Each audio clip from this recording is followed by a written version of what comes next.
welcome to ayearofhitchcockmovies.com. We are your hosts, Jeff and Diane, and this is movie number 28, The PARADINE Case, the courtroom drama from 1947.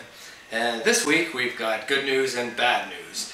The good news is this is the last Selznick-produced Alfred Hitchcock film, and the bad news is this is a Selznick-produced Alfred Hitchcock film. You know, in fairness, it gave us Rebecca, so, we'll give it a chance. We can tell you that this movie was very, very expensive.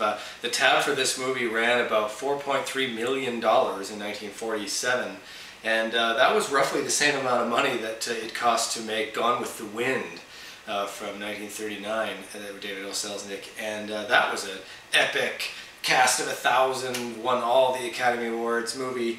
And boy, it'll be interesting to see if we have that here. We're based on a story, a book written in 1933 called The PARADINE Case, written by Robert Hitchens. David O. Selznick purchased the rights to the book right away in 1933 because he wanted to make it into a movie, and really had a vision for making it a movie back then, but couldn't get it off the ground because its subject matter did not fly with the censors, the Hays Production Code. It had murder, it had suicide, it had adultery, and there was no way.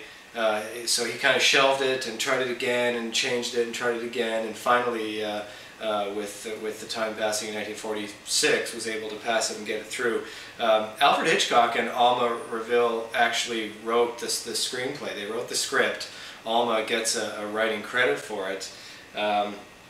They also brought in a Scottish guy by the name, his pseudonym was James Bridie, to do some writing, and ultimately they brought in Ben Hecht towards the end, but we'll talk more about that at the end of the movie. But Selznick didn't like any of it. He did not like what any of them came up with, and basically he rewrote it. And as you see in the credits, it says screenplay by the producer, David O. Selznick. You know, count the number of times you see the word Selznick in the credits in this movie.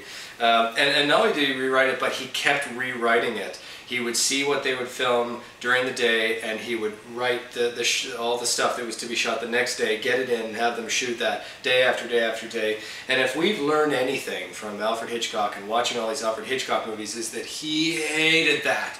He had the whole vision done in his head, every shot, how it was going to be done, completely finished in his brain, and then filming it was tedious and boring to him, and which is fine with us because we get results. So you can imagine how excruciating this was. No fun to begin with, really no fun doing it. Changing every day, reshoots, just a disaster. So, and it has to be said that Alfred Hitchcock really didn't want to be here.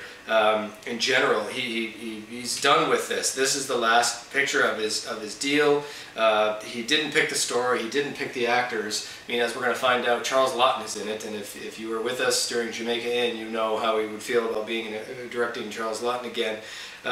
He was just concentrating on what was going to be next for him because kind of out of a job. I mean, not really out of a job, but his deal is over, and he was wheeling and dealing and doing things for his next bunch of movies. So let's see how this turns out. It does remind us of, though, the last couple of times that he was ending a deal. Most recently, with the end of his Gaumont British period, when that all went awry. His last movie after that was Jamaica Inn, and we know how that turned out. And before that, to the end of his series of films with British International Pictures, the last one he did for them was the movie called Number 17, and we know how that turned out. So we'll see how this turns out. So who's in this thing? Well, it's an all-star cast. You know, we have David O. Selznick paying for it, and he paid a lot for it. So boy, everybody's in it. Gregory Peck is in it. He plays a British lawyer. And he hasn't aged since 2 years ago in Spellbound. That's just gray they've put in his hair. Someone named Alida Valli, I'm not sure if I'm pronouncing her name properly, she plays Mrs. Paradine, and in the credits you can see she even gets her own font. David O. Selznick wanted to make her the big new star, and some of you out there might recognize her. She was the girl in the movie The Third Man, which is that excellent Orson Welles, Joseph Cotten movie from a few years later, 1949, I think.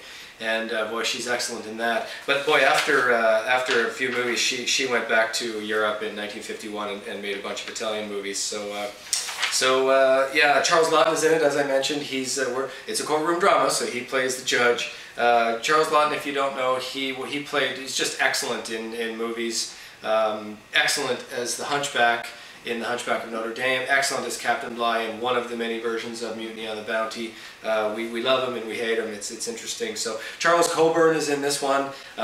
We love Charles Coburn for a movie that he was in called The More the Merrier. He actually didn't really start getting into films till he was 60, and then he was in a million different movies. So in fact, the movies that we're all watching around this period, he seems like he's in every movie. So he was a delight in More the Merrier. He's in this one. Ethel Barrymore is in this one. She plays the wife of the judge of Charles Laughton's character. She actually is nominated for an Oscar for this one. That's Drew Barrymore's great aunt, and Lionel Barrymore, who we always see. They were brother sister, and of course John Barrymore, quite the big name. So yeah, these were big names in this movie. Lastly, Louis Jourdan is in this. He plays a stable boy. He was the famous guy in the movie Gigi from 1958 that won Best Picture. He was a Bond villain. He was the bad guy in the movie Octopussy, 1983. Still alive, actually. He's one of the only people in this movie who's still alive right now. He actually, in real life, he was part of the French underground. He was part of the French resistance. Aren't you glad you watched Bon Voyage and Aventure in Lagash now? Boy, his career stopped because living in France, he refused to make Nazi propaganda films, and his career was reinvigorated when he was cast in the movie The PARADINE Case. So very interesting. Good. There's a cameo to look for in this one, so look for it. And Leo G. Carroll's in this movie, making his 4th appearance of 6. We all know about Leo G. Carroll by now. Something to look for there in the courtroom scenes, because it's courtroom drama.